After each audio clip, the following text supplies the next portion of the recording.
नमस्कार, आप देख रहे हैं नेशन वन। बिहार की सियासत से इस वक्त की सबसे बड़ी, सबसे सनसनीखेज और सबसे चौंकाने वाली खबर पटना की वीआईपी सीट कही जाने वाली बांकीपुर विधानसभा उपचुनाव में वोटिंग से ठीक पहले वो खेल हो गया है जिसकी कल्पना खुद बीजेपी के बड़े बड़े रणनीतिकार ने भी नहीं की थी। क्या बीजेपी डर गई थी? क्या प्रशांत किशोर के चक्रव्यूह और आरजेडी के सोशल इंजीनियरिंग के आगे पहला वाला प्रत्याशी चुनावी रेस से बाहर होने की कगार पर था? जी हाँ, सिर्फ 30 घंटे के भीतर एक उम्मीदवार का पर्चा दाखिल करना, बड़े बड़े नेताओं का हुजूम जीतना और अगले ही दिन अचानक उस उम्मीदवार का मैदान छोड़ देना।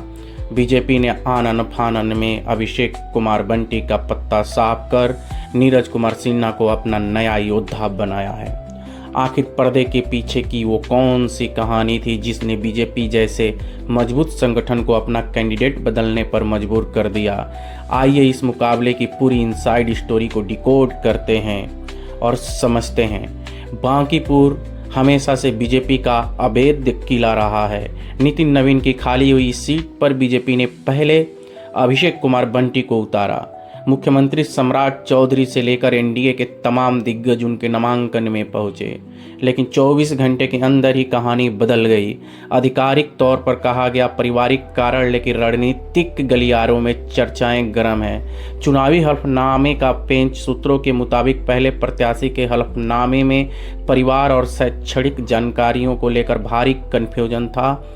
बीजेपी को डर था कि विपक्षी पार्टियां इसे मुद्दा बनाकर पर्चा खारिज करा सकती हैं, जिस सीट पर तकनीकी वॉकओवर हो जाता। बैकग्राउंड का विवाद।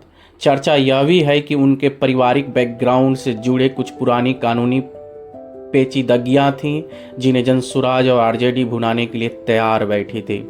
नीरज सिन्हा पर दांव। अब बीजेपी ने 2006 से बूथ स्तर पर काम करने वाले अपनी जमीनी कार्यकर्ता नीरज कुमार सिन्हा को टिकट देकर डैमेज कंट्रोल किया है और यह संदेश देने की कोशिश की है कि बीजेपी में आम कार्यकर्ता भी विधायक का चुनाव लड़ सकता है। त्रिकोणीय मुकाबला होने की प्रबल संभावना हो चुकी है। बांकीपुर के रण में 3 महाशक्तियां। अब इस सीट पर मुकाबला बेहद दिलचस्प और त्रिकोणीय हो चुका है। एक तरफ बीजेपी की साख है तो दूसरी तरफ आरजेडी की जमीन और तीसरी तरफ जनसुराज का नया विकल्प। आइए तीनों का निष्पक्ष कंपैरिजन करते हैं और देखते हैं किसका पलड़ा भारी है। जनसुराज प्रशांत किशोर की ताकत। चुनावी रणनीतिकार से राजनेता बने प्रशांत किशोर खुद इस उपचुनाव के जरिए अपनी पहली सीधी चुनावी परीक्षा दे रहे हैं। पीके का पूरा कैंपेन व्यवस्था परिवर्तन और बिहार की नई सोच पर आधारित है। वह युवाओं और पढ़े लिखे वोट बैंक को सीधे टारगेट कर रहे हैं। इनके लिए क्या चुनौती हो सकती है? पहली बार सीधे मैदान में उतर रहे हैं। उनके पास पारंपरिक जातिगत वोट बैंक का ठोस आधार नहीं है। बांकीपुर की शहरी और पारंपरिक वोटर्स को अपने नए प्रयोग के लिए राजी करना एक बड़ी चुनौती होगी। वहीं रेखा गुप्ता के लिए क्या ताकत हो सकती है? लालू प्रसाद यादव और तेजस्वी यादव की आरजेडी ने एक बार फिर रेखा गुप्ता पर दांव खेला है, जो पिछले विधानसभा चुनाव में दूसरे नंबर पर रही थी। रेखा गुप्ता के पास जमीनी पकड़ है और आरजेडी का अपना एक कमिटेड पारंपरिक वोट बैंक, माय समीकरण और अति पिछड़ा उनके साथ मजबूती से खड़ा है। बांकीपुर का इलाका मुख्य रूप से शहरी और व्यावसायिक है, जिसे पारंपरिक रूप से बीजेपी का गढ़ माना जाता है। इस किले में सेध लगाने के लिए रेखा गुप्ता को अपने कैडर से आगे निकलकर न्यूट्रल वोटर्स को साधना होगा। वहीं बीजेपी के नीरज कुमार सिन्हा की एक ताकत है, कमल का सिंबल और बांकीपुर की पारंपरिक पहचान। नीरज सिन्हा एक युवा और बेहद जमीनी कार्यकर्ता हैं जिन्हें बूथ स्तर से सफर शुरू किया है। एंटी कन्वेंसी को कटने के लिए पार्टी के एक बिल्कुल साफ सुथरे और नए चेहरे का मौका दिया है। अचानक मिले टिकट के कारण उनके पास प्रचार का समय बहुत कम है। साथ ही पहले प्रत्याशी के हटने से जो शुरुआती असमंजस पैदा हुआ है, उससे दूर करने के कार्यकर्ताओं को एकजुट रखना उनकी सबसे बड़ी परीक्षा है। तो बांकीपुर की इस बार क्या करेगी जनता? क्या वो बीजेपी के इस नए जमीनी चेहरे को लोकल और अपना मानकर जिताएगी? क्या वो आरजेडी की रेखा गुप्ता को पिछले चुनाव की कसर पूरी करने का मौका देगी, या फिर प्रशांत किशोर के नए विजन पर मुहर लगाकर बिहार की सियासत में एक नया इतिहास लिखेगी?